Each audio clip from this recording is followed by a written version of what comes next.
وسيقود الحكم المغربي هذه المباراة بين أسود ترانغا والعقارب بمساعدة الحكم المغربي حسن أزكاو مساعدا أول، والحكم المغربي مصطفى أكركاد مساعدا ثانيا، فيما تتولى المهمة وأسندت مهمة الحكم الرابع للحكم المغربي بشرى كربوبي.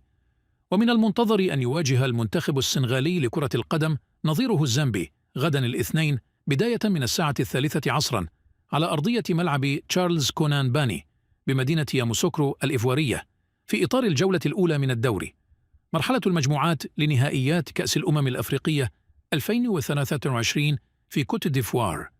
كما عينت لجنة الحكام بالاتحاد الأفريقي لكرة القدم الحكم المغربي سمير قزاز لقيادة تقنية الفيديو المساعد VAR في هذه المباراة بمساعدة الحكم السوداني إبراهيم محمود.